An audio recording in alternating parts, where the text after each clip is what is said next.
ஔவையார் ஒரு பாட்டில் சொல்லுவாங்க, ஒரு நாள் உணவை ஒளி என்றால் ஒளியாய், இருநாளு கேளென்றாய் ஏழாய், இடும்பை கூர் என் வயிறே உன்னோடு வாழ்தல் அரிது அப்படின்னு சொல்கிறாங்க. என்னென்னா, ஒரு நாளுக்கு சாப்பாடை வேண்டான்னு சொன்னால் கேட்குறியா, இல்லை ஏதாவது ஒரு மவராச கல்யாண வீட்டில் இல்லை எங்கேயாவது கோயிலில் சாப்பாடு நிறையா போடுறாங்க, அதனால ஒரு 4 நாளுக்கு சேர்த்தி இல்லைன்னா ஒரு 2 நாளுக்கு சேர்த்தி ஸ்டாக் வைக்கிற மாதிரி இப்போ உள்ளே போட்டால் ஏற்றுக்கிறியா, அதையும் ஏற்றுக்க மாட்டேங்கிற. எப்போ பார்த்தாலும் பசி பசி பசின்னு உயிர் எடுக்கிறியே, உன்னோட வாழ்கிறது பெரிய இம்சா இருக்குதே வயிறே அப்படின்னு அந்த ஔவையார் பாடுவாங்க. அந்த பசி மட்டும் இல்லை அப்படின்னா நாம் இந்த அளவுக்கு தேடல், ஒரு நம்ம வேலைக்கு போகிறதா இருந்தாலும் சரி, இல்லை படிக்கிறதா இருந்தாலும் சரி, அதெல்லாம் இருக்குமான்னா அது ஒரு பெரிய கேள்விக்குறி தான். பசி மட்டும்தான் நம்மளைய ஒரு உயிர்ப்புடனும் ஒரு ஆற்றலுடனும் இயக்க வைக்குது அப்படின்னா அது பசி மட்டும்தான் சொல்லுவோம். அந்த பசிக்காக தான் நம்ம இத்தனை வேலையும் செய்கிறோம். ஆனால் அந்த பசியை சரியான முறையில் நம்ம ஆற்றிக்கிறோமா அப்படின்னா கிடையவே கிடையாது. பசிக்கு ஏதோ ஒன்று வயிற்று நிறைச்சா போதும் அப்படின்னு பார்க்குற ஒரு சூழல் தான் நம்ம இருக்கிறோம். ஆனால் நம்மளோட முன்னோர்கள், நம்மளோட பாரம்பரியமாக வந்த நம்மளோட முன்னோர்கள் யாருமே வெறும் பசிக்காக சோறு சாப்பிட்டவங்க கிடையாது.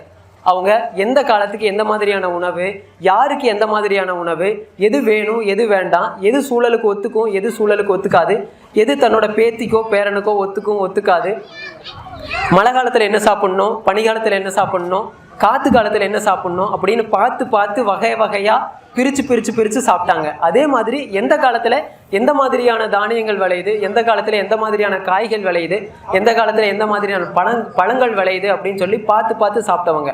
அந்த மாதிரியான ஒரு சூழல்ல இருந்து, அந்த மாதிரியான ஒரு அறிவு பெட்டகமாக இருந்த நம்ம முன்னோர்கள் வழியாக வந்த நாம இப்போ அந்த மாதிரியான உணவு அறிவு வச்சிருக்கிறோம் அப்படின்னா கிடையவே கிடையாது. ஏதோ ஒன்று பாக்கெட்டில் கிடைக்குது, கடையில் கிடைக்குது, அதை வாங்கி தண்ணியில் போட்டு கொதிக்க வைக்கிறோம், 2 நிமிஷத்தில் ரெடி ஆயிடுது. இன்னொன்று, இதை சாப்பிட்டா வளர்த்தி ஆகலாம், இதை சாப்பிட்டா குள்ளையாகலாம், குண்டாகலாம், ஒல்லியாகலாம் அப்படின்னு ஒன்று இருக்குது. இன்னொன்று சாப்பிட்டா 0 சைஸ் இடுப்பு வரும்னு சொல்கிறாங்க. இன்னொரு சைஸ் சாப்பிட்டா குண்டாயிரலாம்னு சொல்கிறாங்க. இன்னொன்று சாப்பிட்டா சக்கரை நோய் போயிருங்கிறாங்க. இன்னொன்று ஓட்ஸ் எங்கேயோ இருந்து இறக்குறாங்க. ஆலிவ் ஆயில் சாப்பிட்டா அது ஆகும் இதாகுங்கிறாங்க. எங்கேயோ இந்த யூகேலேருந்து ஏதாவது ஒன்று கொண்டு வந்து அதை சாப்பிட்டா அது அப்படி ஆயிரும் இது இப்படி ஆயிரும்ங்கிறாங்க. ஆனால் இதெல்லாம் தாண்டி நம்ம முன்னோர்கள் பக்குவமாக நம்ம காலத்துக்கு எது வேணும் எது வேண்டான்னு ரொம்ப தெளிவாக நமக்கு வடிவமைச்சு வச்சுட்டு போயிருக்கிறாங்க. அதை நாம் எடுத்துக்கிறதே கிடையாது. நான் அதில் ஒரே ஒரு எடுத்துக்காட்டு மட்டும் நான் சொல்லிவிட்டு நான் அடுத்து அந்த சிறுதானியங்களை பற்றி பேசலான்னு நினைக்கிறேன். ஒரே ஒரு சின்ன எடுத்துக்காட்டு என்னென்னா, வழக்கமாக குழந்தை பிறந்து ஒரு 6 மாதத்துக்கு அப்புறம் குழந்தைக்கு தாய்ப்பாலினுடைய சத்து போதுமானதாக இருக்காது. அதுக்காக என்ன பண்ணுவாங்கன்னா, கேழ்வரகை ஊற வச்சு முளைக்கட்டி அதை ஆட்டி பால் எடுத்து அந்த பாலை வந்து நல்லா வெள்ளை துணியில் நல்லா வடிச்சிட்டு அது கூட இன்னொரு மடங்கு தண்ணி சேர்த்து நல்லா கொதிக்க வைப்பாங்க. அது நல்லா கெட்டியாக கஞ்சி மாதிரி ஆயிரும்.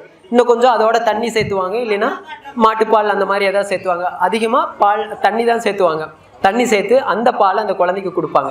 6 மாதத்துலேருந்து அதிகபட்சமாக 2.5 வயசு வரைக்கும் அந்த கேழ்வரகு பால் தொடர்ந்து கொடுத்துட்டு இருப்பாங்க. இதனால என்ன ஒரு பெரிய உணவு இது மாறிடுது, சக்தி கிடைச்சிருது அப்படின்னா ரொம்ப சாதாரணமாக தான்.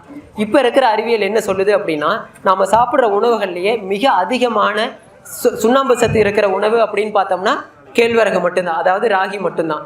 ஒரு 100 கிராம் கேழ்வரகுல 344 மில்லிகிராம் சுண்ணாம்பு சத்து இருக்குதுன்னு சொல்கிறாங்க.